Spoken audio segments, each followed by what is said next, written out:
Bonjour, Mesdames et Messieurs. Bienvenue à cette séance ordinaire du Conseil en ce 13 février. Conseillères et conseillers, tout le monde est présent.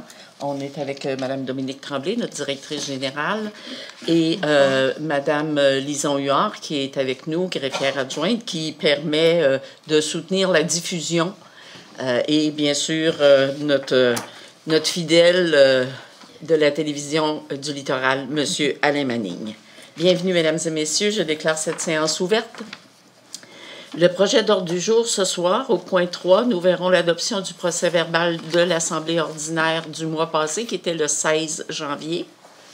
Dans mes messages, je vais à 4.1 vous parler de Forestville en chanson, à 4.2 les journées de la persévérance scolaire, à 4.3 les comptes de taxes et les avis d'évaluation, à 4.4 le relais du ski de fond du club de ski de fond Le Plein d'Air, et à 4.5, félicitations à nos gymnastes du club L'Envol.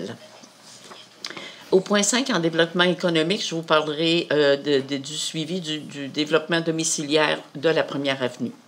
Au point 6, en développement culturel et communautaire, à 6.1, nous verrons le message de la conseillère Mme Janie Tremblay, et à 6.2, le budget 2024 de l'Office municipal d'habitation.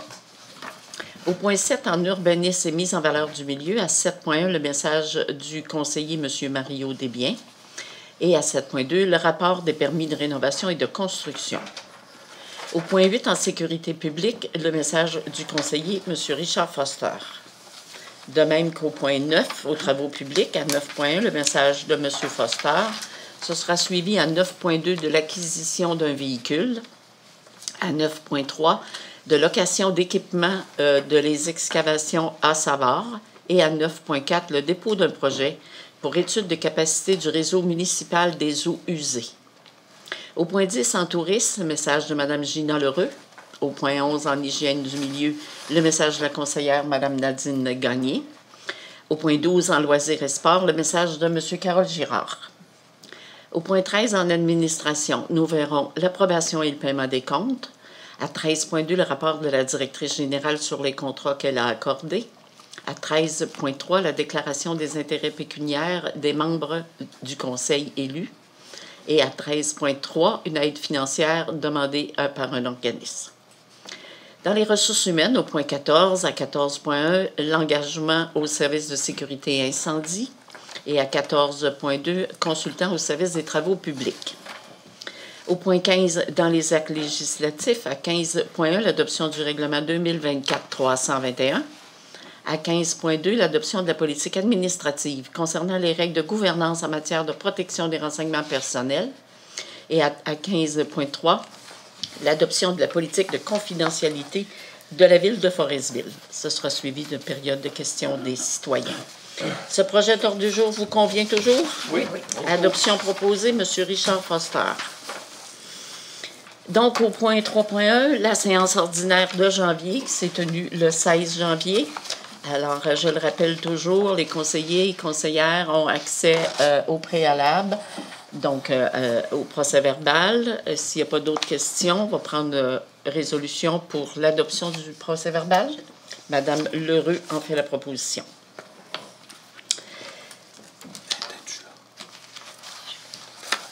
Oui, elle était présente. Nous étions tous présents. Tout à fait.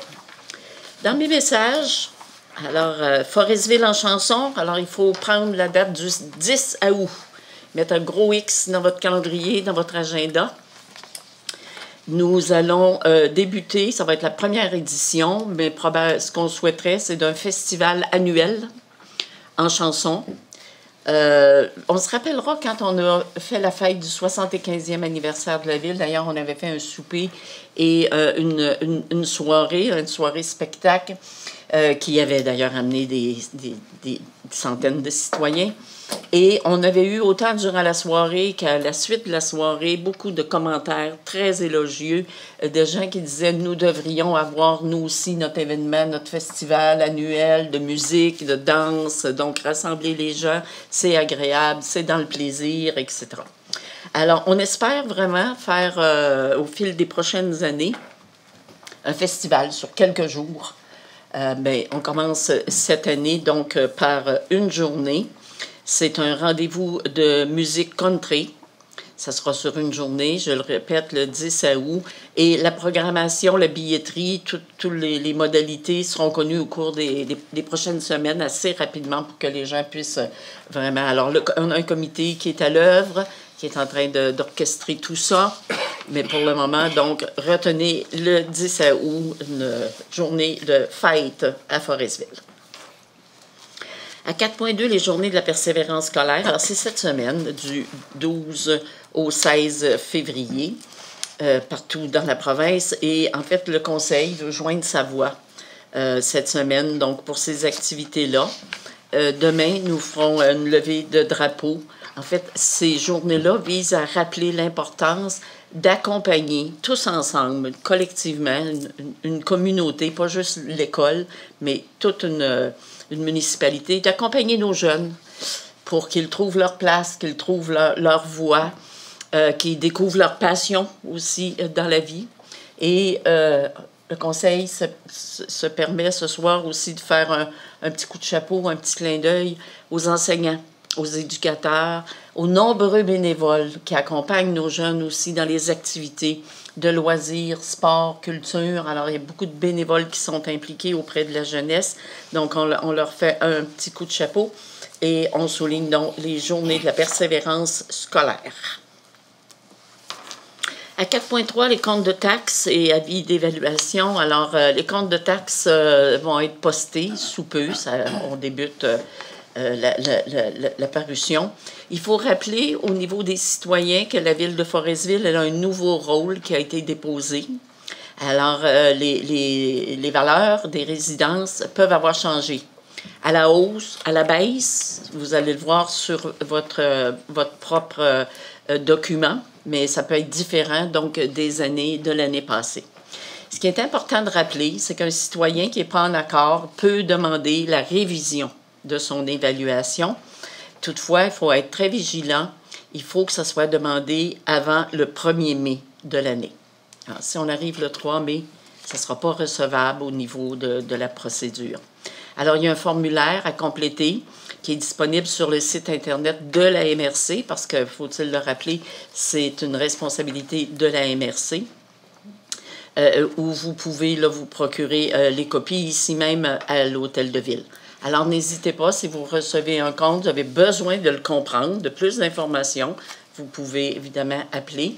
Et il y a un processus de révision qui est accessible à tout le monde, à la condition de remplir le formulaire et de respecter les dates pour la demande de révision.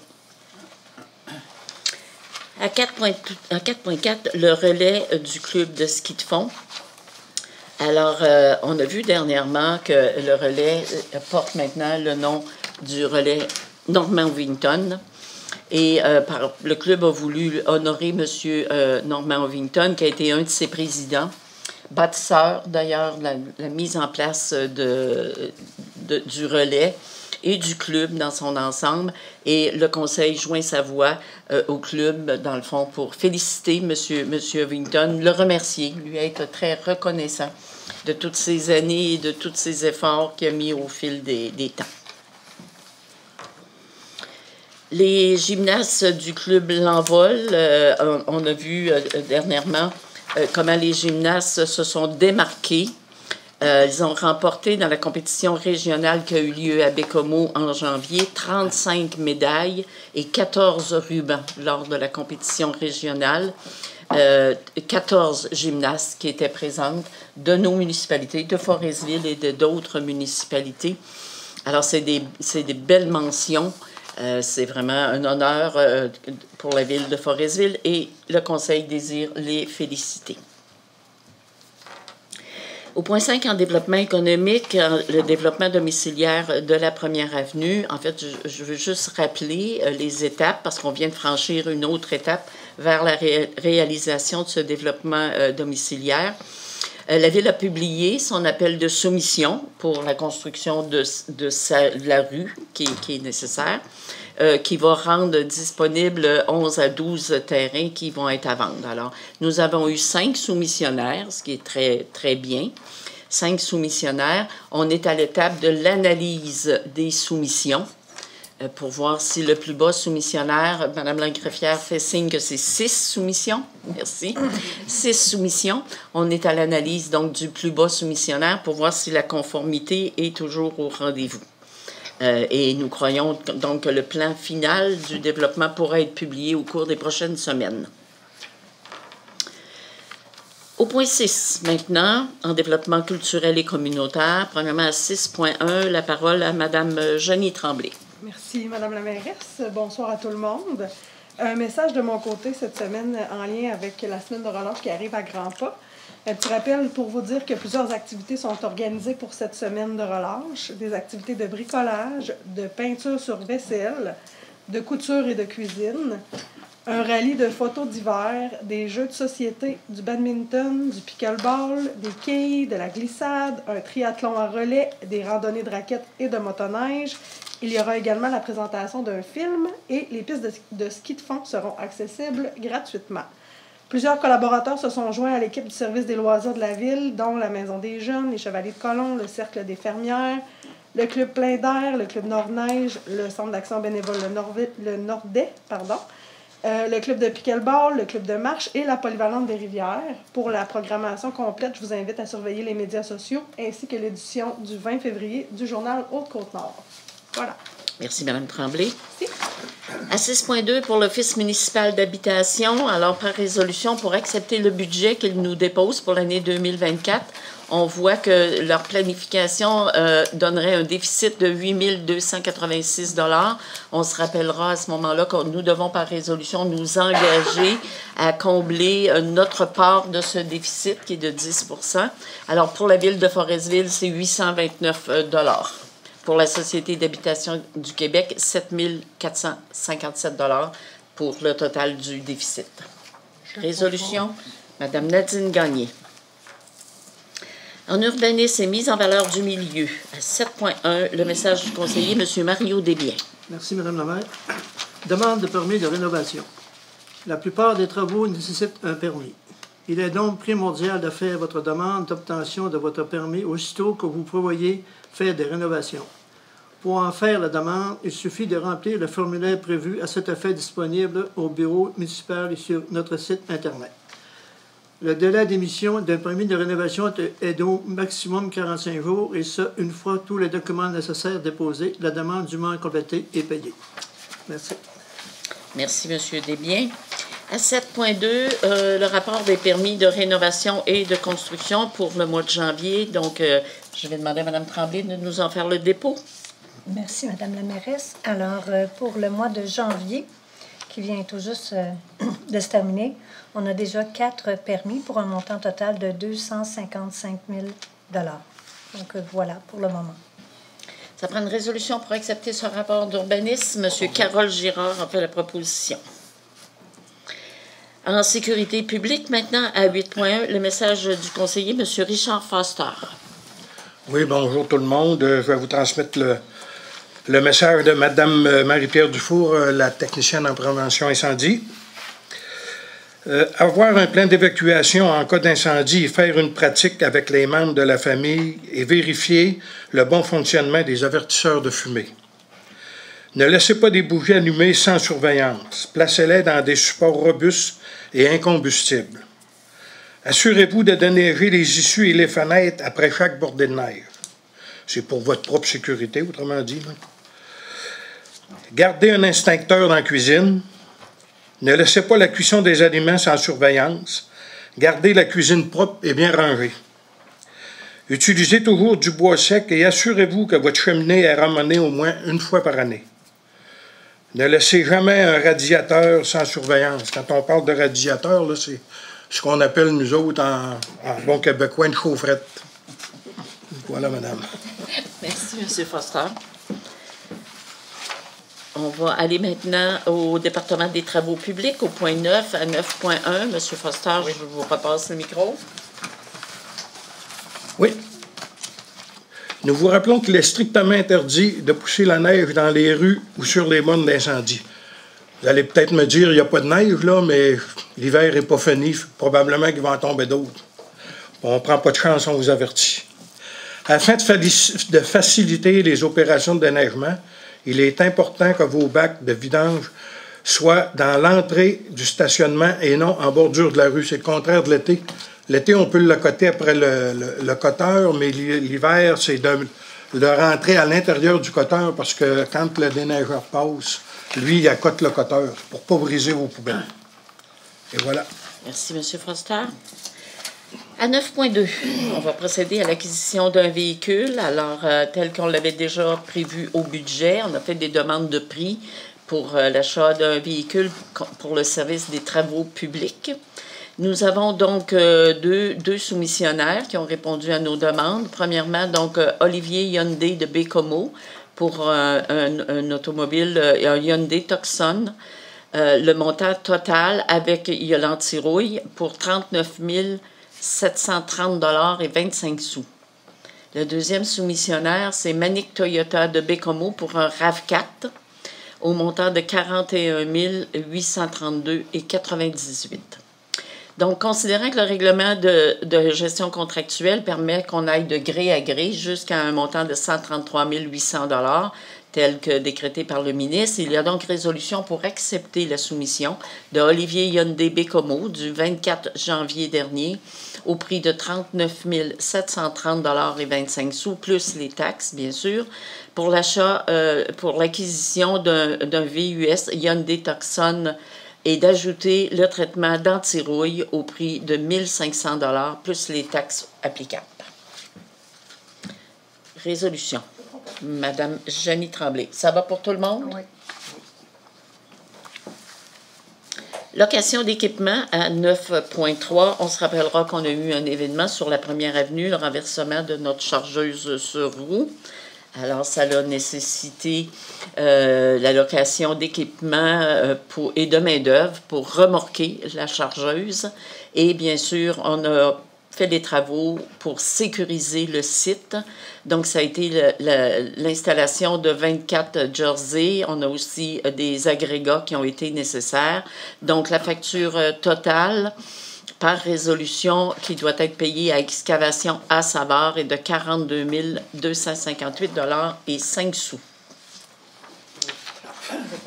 Monsieur Desbiens en fait la proposition. Ça va pour tous? Oui. À 9.4, pour déposer un projet, donc par résolution, on veut autoriser M. Jean-Sébastien Pinchot, qui est notre directeur du développement économique, à présenter et à signer les documents reliés à une demande. C'est que nous avons un projet dans la ville, projet qui nous est présenté par la ZEC de Forestville, qui, dans notre parc industriel, veut faire l'élevage d'alevins pour ensemencement de lacs et être autonome, évidemment, avec son élevage et les activités d'ensemencement. Il n'en reste pas moins que la ville doit faire, avant de donner l'autorisation, doit faire une étude de la capacité de notre réseau d'eau usée d'accepter les rejets d'une telle industrie et évidemment d'avoir toute l'évaluation sur notre réseau d'égouts. Alors, c'est dans ce sens-là que M. Pinchot va présenter une demande à la MRC pour soutenir les coûts d'une telle étude. Nous devons l'autoriser par résolution. Madame Leroux. Au point 10, en tourisme, le message de la conseillère, Mme Gina Leroux. Merci, Madame la mairesse. Bonsoir à tous. Donc, un petit mot concernant la camping La Baie Verte. Nous sommes rendus là, nous sommes rendus déjà à faire les réservations pour la prochaine saison. Donc, vous pouvez maintenant faire vos réservations pour la camping sur la plateforme www.camping.ca. Le site est sécurisé et vous pouvez effectuer vos transactions en toute tranquillité. Donc, je vous invite à surveiller nos médias sociaux pour connaître la date d'ouverture. C'est tout pour moi. Merci. Merci, Mme Leroux. Au point 11, en hygiène du milieu, le message de la conseillère, Mme Nadine Gagné. Merci, Mme la maire. Bonsoir à toutes et à tous. Modification importante aux collectes de matières résiduelles. Des changements majeurs surviennent et se poursuivront au cours des 2 prochaines années dans la collecte des matières résiduelles. Ces changements relèvent d'obligations gouvernementales auxquels votre MRC doit se conformer, mais nous sommes conscients des effets engendrés pour les commerces. La MRC offre un service d'accompagnement personnalisé, sans frais pour chaque commerce ou organisation qui en fait la demande à l'adresse courriel suivante, stephane.roy@mrchn.qc.ca ou encore numéro sans frais 1-866-228-0223, poste 239. Le reste du message est encore plus important. Des rencontres d'information pour les commerçants auront lieu les 26, 27 et 28 février prochains. Donc, sur 3 soirées à partir de 19h à l'Hôtel de Ville, ici à la salle du Conseil. Les grandes lignes des modifications seront expliquées, de même que les modalités de collecte, la tarification, bien sûr, ce qui touche de plus grande importance, les subventions possibles et les réponses à vos questions. Cette lettre d'invitation sera ajoutée dans l'enveloppe de votre compte de taxes, mais votre présence est grandement importante. Soyez présents. Merci, Mme Gagné. En loisirs et sport, maintenant, au point 12, message du conseiller, M. Carole Girard. Merci, Mme Anctil. Bonsoir à tous et à toutes. Toutes et à tous. Le défi Château de neige, vous avez jusqu'au 12 mars prochain pour faire votre château en famille et envoyer votre photo à défi-châteaudeneige.com et courir la chance de gagner un de nos prix, soit 1 heure de location de glace privée à notre aréna et 2 forfaits de 3 parties de quilles. Le tournoi d'hockey mineur, la 51e édition du tournoi d'hockey mineur aura lieu du 8 au 10 mars prochain dans la catégorie M9 formule demi-glace. 20 équipes provenant de tous les coins de la Haute-Côte-Nord et de la Côte-Nord ont déjà confirmé leur participation. Un club de marche a été fondé pour les adultes, débutants, intermédiaires et avancés. La première activité a eu lieu aujourd'hui. Je pense que ça a été quand même un succès. Et puis, dans le fond, c'est à raison de 2 jours par semaine, toute l'année, dans les rues de Forestville.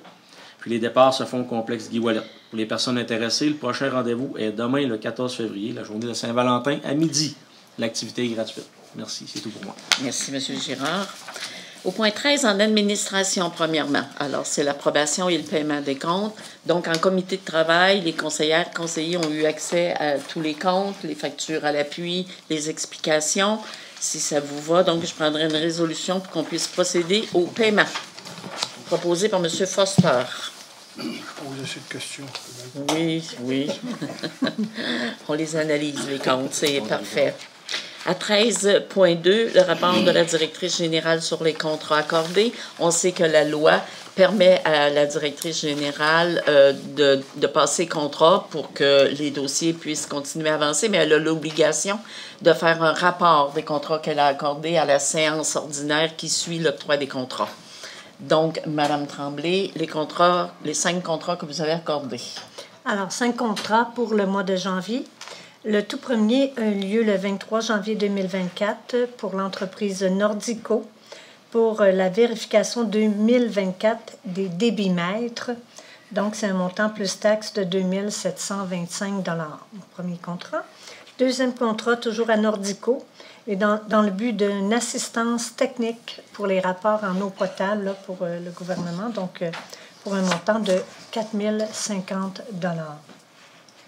Troisième contrat, 23 janvier, paysagiste Foster pour la réparation de la bordure de la rue Martel, un contrat accordé de 14 400 $, plus taxes, bien sûr. Contrat 29 janvier à Chloratec pour l'entretien du système de chloration, toujours pour les eaux potables de la ville, pour un montant de 4 512,27 $. Dernier contrat à CP Équipement pour des travaux sur le réservoir de l'aviation. Donc, ce contrat est accordé pour 19 930,93 $. C'est pour une question de sécurité, pour prendre les tests dans les réservoirs d'aviation, donc pour la sécurité de nos employés. Voilà. Merci. Merci, Mme Tremblay. Donc, nous devons, par résolution, confirmer qu'on est en accord avec les contrats que Mme Tremblay a accordés. Mme Jenny Tremblay. À 13.3, déclaration des intérêts des membres du Conseil, nous avons obligation annuellement de remplir individuellement une déclaration de nos intérêts si on a des intérêts dans des compagnies ou quoi que ce soit. Alors, la confirmation est à l'effet que c'est conforme et que tout a été fait dans les règles de l'art. Madame la greffière adjointe peuvent en attester. Exact. Ça va pour ça. Aide financière accordée aux organismes. On a une demande du club Plein d'air, le club de ski de fond, le Plein d'air, qui va faire des aménagements, d'agrandissement du chalet avec un espace garage pour aider ces bénévoles à pas forcer après la machinerie, après les équipements. Alors, on nous demande un soutien. Résolution pour leur accorder une aide financière de 300 $. Proposé, M. Carole Girard. Aux ressources humaines, au point 14, engagement au service de sécurité et incendie. Donc, on doit par résolution accueillir un nouveau pompier, M. Gabriel Terrien, dans la division de Forestville. Recommandation favorable de notre service de sécurité et incendie. Proposé, oui. M. Foster. Alors, bienvenue, M. Terrien, dans l'équipe. Il est avec nous. Alors, résolution pour l'accueillir et bravo pour votre engagement au sein de la communauté pour vos citoyens et citoyennes. C'était tout à votre honneur. Il n'a pas l'air vieux, il va être là longtemps. C'est bien. On va le souhaiter ardemment. Ben, oui. À 14.2, consultant au service des travaux publics. Alors, nous voulons poursuivre. Nous avons M. Ghislain Gauthier, qui est déjà consultant à la direction des travaux publics. Et nous voulons renouveler son contrat pour l'année 2024 au montant de 60 $ de l'heure, plus taxes, pour le travail d'un maximum de 40 heures par semaine. Résolution, proposition de Mme Nadine Gagné. Est-ce que ça va pour tout le monde? Oui. Okay. Au point 15, maintenant, dans les actes législatifs, premièrement, l'adoption du règlement 2024-321. Alors, nous avons déjà un règlement qui donne la tarification, par exemple, du remboursement au kilométrage, les frais de repas, les frais d'hôtel, etc.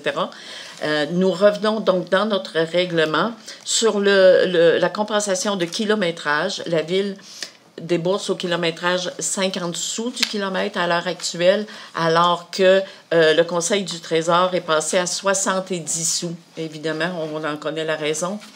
La hausse du carburant un peu partout. Alors, nous demandons donc par résolution de modifier cette compensation pour le kilométrage.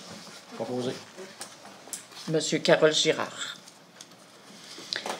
À 15.2, la loi, il y a un nouvel article, l'article 63.3 de la loi sur l'accès aux documents dans les organismes publics et la protection des renseignements personnels, avec obligation pour tout organisme de se doter des règles par rapport justement à la protection des renseignements. Et ces règles, d'ailleurs, seront publiées sur le site Internet de la Ville. C'est aussi une obligation de la loi. Alors, évidemment que la Ville se conforme à cette obligation de la loi et nous adoptons donc la politique administrative concernant les règles de gouvernance en matière de protection des renseignements personnels de la Ville de Forestville. On comprendra que dans nos transactions, quelles qu'elles soient, que ce soit au niveau de la taxation ou toute autre demande de permis, on a accès à des informations personnelles et nous avons évidemment le devoir de protéger ces renseignements-là par cette loi. Donc, l'adoption de la politique dans un premier temps, Mme Jenny Tremblay. Et dans un deuxième temps, à 15.3, dans ce même document, que la Ville s'engage à protéger les renseignements personnels qu'elle collecte et qu'elle traite dans le cadre de ses activités, ça va être aussi publié, on l'a dit tantôt, sur le site, c'est la même chose, et on adopte la politique de confidentialité de la ville de Forestville. Un proposeur, Madame Lheureux. C'était donc notre projet d'ordre du jour pour ce soir. On est à la période de questions des citoyens. Il n'y a pas de questions. J'aimerais ça quand même que la caméra prenne le temps. Oui, on l'a fait. Vous l'avez fait, c'est parfait. Alors, avant de clore l'Assemblée, on est à la veille de la Saint-Valentin, c'est demain. Alors, le Conseil, dans le fond, souhaite à chacun et à chacune de beaux moments. Ça peut être des moments d'amour, des moments d'amitié avec ceux qui vous entourent. Donc, bonne journée de Saint-Valentin pour demain. Merci de votre présence avec nous. Résolution pour clore l'Assemblée, Madame Nadine Gagné. Merci beaucoup, Mesdames et Messieurs.